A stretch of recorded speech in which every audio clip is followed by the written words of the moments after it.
Hello दोस्तों, मेरा नाम आकाश है और मैं उड़ीसा का रहने वाला हूँ।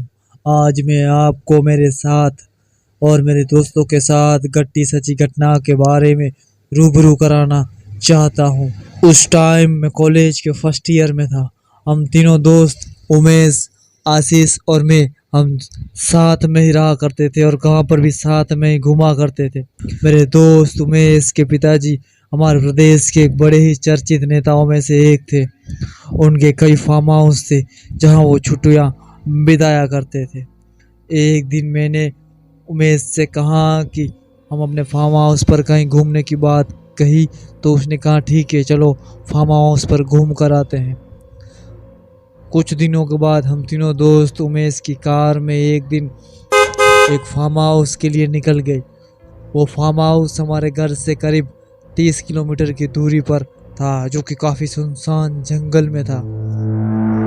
जब उस फार्म हाउस में हम पहुंचे तो देखा कि ये तो बहुत ही पुराना फार्म हाउस है। उमेश ने बताया कि ये फार्म हाउस मेरे दादाजी ने बनवाया था और पिछले 5 से 6 सालों से ये पूरी तरह से बंद पड़ा हुआ है। यहाँ कोई भी आता जाता नहीं है, सिर्फ एक केयर टेकर रखा है। उस फार्म हाउस की रखवाली के लिए एक गार्ड रखा था। अब हम अंदर पहुंचते हैं तो देखा कि बंगला तो काफ़ी आलीशान महल जैसा था, लेकिन काफ़ी जर्जर हो चुका था। उस बंगले को देखकर ऐसा अनुमान लगाया जा सकता था कि आज से करीब 40 से 45 साल पहले ये बंगला कितना सुंदर और भव्य होता होगा। हम उस बंगले में एक एक हिस्से में घूम रहे थे, तभी हमने देखा कि एक कमरे के बाहर बहुत ही भारी और बहुत ही बड़ा ताला लगा हुआ था। हमने उमेश से पूछा कि यहाँ ताला क्यों लगा है, तो उमेश ने कहा कि उसके पिताजी ने उसको बताया है कि इस कमरे में उनके दादाजी ने 5 साल पहले ही इस कमरे में न जाने भला क्यों अपने आप को फांसी लगा दी और खुदकुशी कर ली।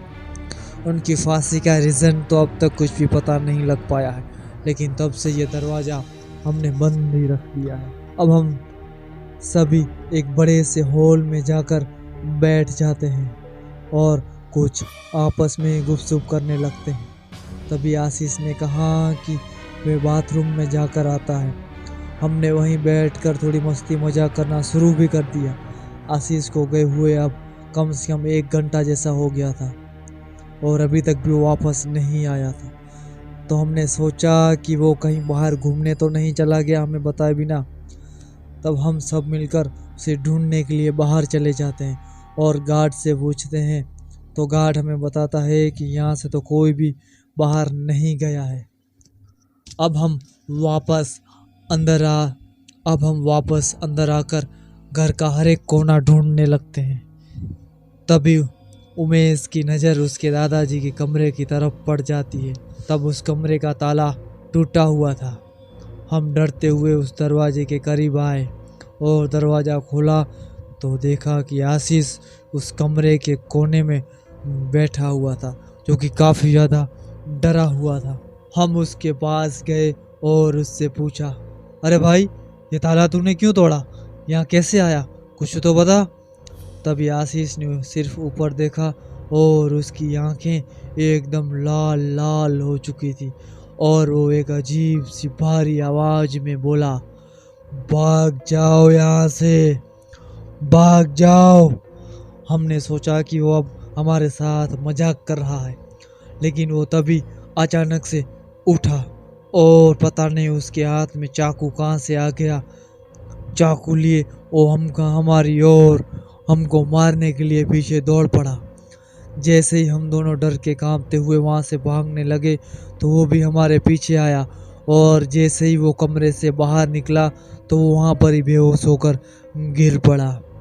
हमने तुरंत घर पर फ़ोन किया और घर वालों के एम्बुलेंस लेकर आ गए। वो 2 दिन तक बेहोश रहा और जब तक उसे होश आया तो वो नॉर्मल कंडीशन में था। डॉक्टर ने चक्कर आने की वजह से बेहोशी का कारण बताया। हमने घर वालों को ये घटना कभी भी ज़िंदगी में नहीं बताई, लेकिन हमने जब आशीष से पूछा तो उसने बताया कि जब उसके दादाजी के कमरे से वो गुजर रहा था तो उस कमरे से कुछ आवाज़ें आ रही। उसने जैसे ही ये सब सुनने के लिए दरवाजे का कान लगाया उसके बाद से उसे कुछ भी याद नहीं रहा कि उसके साथ क्या हुआ था। अब उसकी आंख खुली तो सीधा हॉस्पिटल में ही आंख खुली। इस घटना के बाद उस फार्म हाउस पर हम कभी नहीं गए।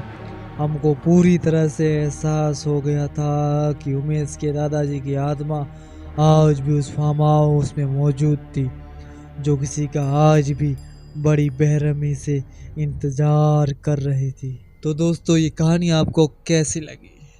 अगर ये कहानी आपको अच्छी लगी हो तो इस वीडियो को फौरन लाइक कर दें। चैनल पर नए हैं तो चैनल को फौरन सब्सक्राइब करते हैं और मिलते हैं ऐसे ही अगली हॉरर स्टोरी में। थैंक यू दोस्तों।